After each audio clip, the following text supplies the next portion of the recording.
Possums, Christmas, discounted charges. Welcome to our wacky channel, You Didn't Ask for This, or as we call it, YDAFT. I'm Constantine. I'm Chrysanthe. And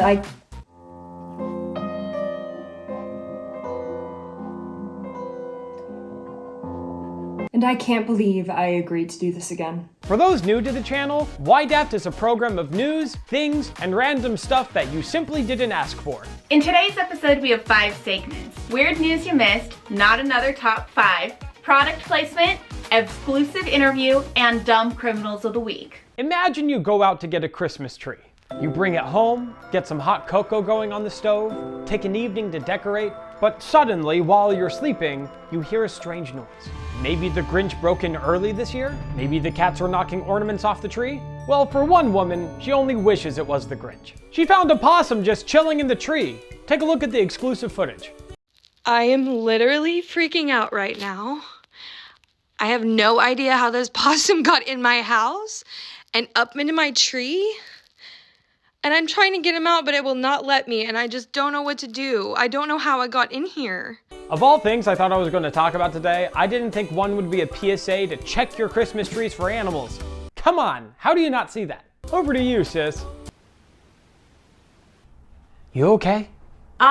Maybe we should have talked about these articles beforehand. What do you mean? Okay. Imagine you go out to get a Christmas tree.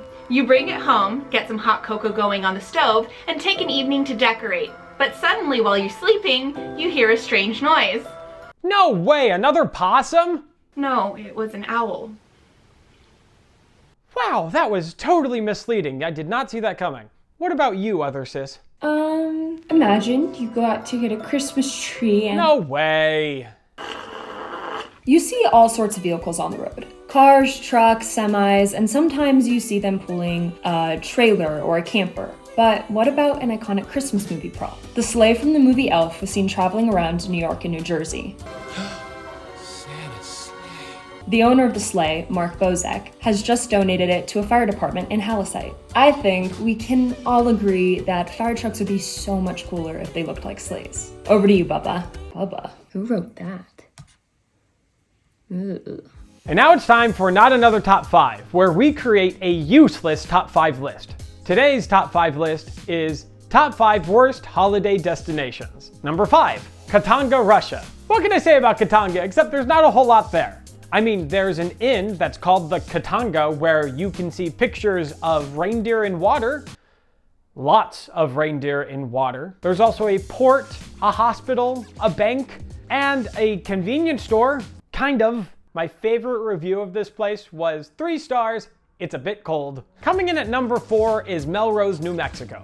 I have no qualms about Melrose. I just don't really know anyone from New Mexico. So it comes in at number 4 worst destination. Our number 3 sounds like it should be good, but it's not. Cuttyhunk Island, Massachusetts. Cuttyhunk Island is interesting. You could go to the restaurant, Sopranos, which is seasonal, and there's no address. It's just Broadway. That's it. That's the address. Look, I'm not kidding. There's also the Cuttyhunk Island Cemetery, which has no reviews, so I can't even tell you if that's even worth seeing. But you can at least see the Cuttyhunk Light Oil House because nothing says Merry Christmas than this. Let me put a hat on it. Yay. This next one has a funny name, so our number 2 is The Bottom, the Caribbean Netherlands. Now, I will give credit where credit is due, because everyone would love a Christmas card that says, I celebrated Christmas in the Bottom. Say cheese. But let's be real, no one's going to the bottom for Christmas. And the number 1 worst destination for the holidays is Istanbul, Turkey, because it should really be called Constantinople. So that's our list. Have you ever been to one of these destinations? Let us know in the comments below. Who's next? Wait, is it my turn again? Okay. Well, welcome to product placement, where I choose a product and to review and I rate it.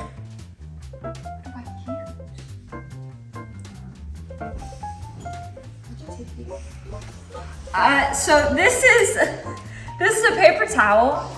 You rip it off and you can spray the counter and then use it to wipe things down and clean it. And Typically I would rate these a 5 out of 5. However, I think these are from Costco, so I will give them a 10.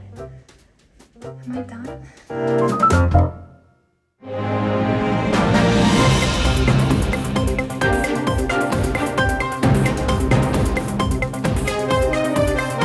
I have just been handed some breaking news. A story currently developing in New York City. A grown man dressed as an elf has been going around terrorizing mall Santas.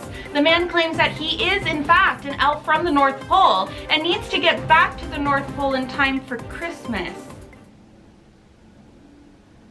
This is the storyline to Elf. Did you really think the viewers weren't going to catch on to that? No, I am here to deliver the news to the people.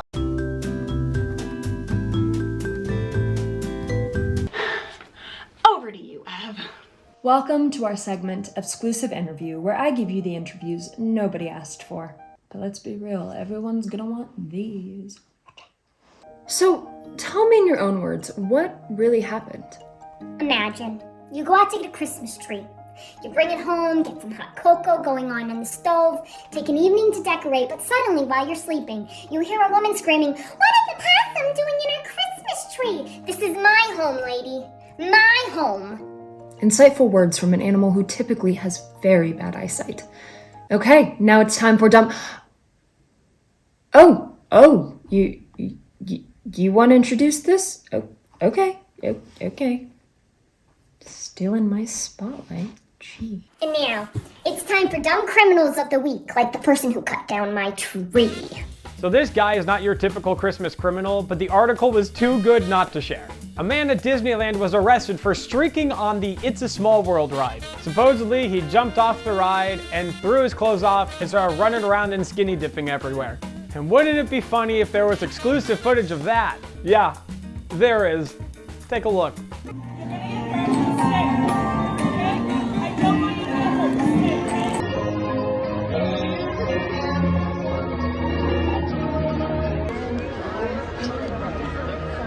People reportedly were stuck for about an hour and 15 minutes on the ride while they tried to get him out. I don't know what the bigger tragedy is, that the people stayed on the ride for an hour longer than they should have been, or that the guy stayed true to It's a Small World. We have seen a major spike in retail shoplifting in the last 3 to 4 years. After Michael Green and Byron Bolden stole pricey, name-brand clothing, shoes, and kitchen appliances from a Kohl's in Colorado, they had the audacity to ask for a lighter sentence because some of the items they stole were on sale. Ultimately, in the end, they were convicted with a higher sentence. Over to you, Chris. There's no denying that home invasions tend to skyrocket around the holidays. With all the presents and people traveling, it's a criminal's winter wonderland. However, 2 robbers were in for the shock of their lives when the home they broke into wasn't as empty as it seemed. As it turns out, the youngest child of the family that lived in the home was still there after accidentally being left behind. Lucky for them, their child was ready to protect their home at all costs, brilliantly setting up traps for the 2 men wherever he could. Imagine being one of those 2 grown men being taken down by 1 child. Way to protect your home, Kevin.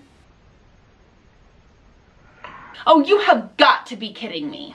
Well, that wraps up our special Christmas episode of YDAFT. And don't forget to hit like and subscribe, or you will be haunted by the ghosts of Christmas past, present, and future. Once again, I'm Constantine. I'm Chrysanthe. And I'm cold. Stay tuned. And happy holidays.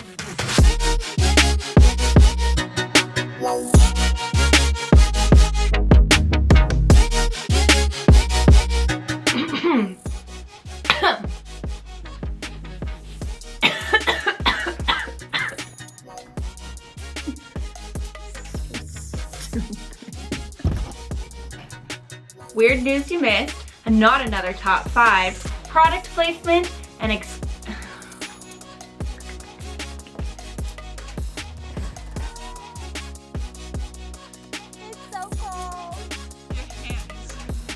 Help me.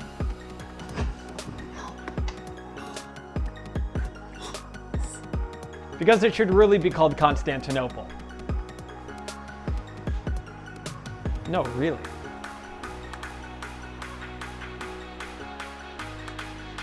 As it turned out, the youngest child of the family was still in the house after being accidentally...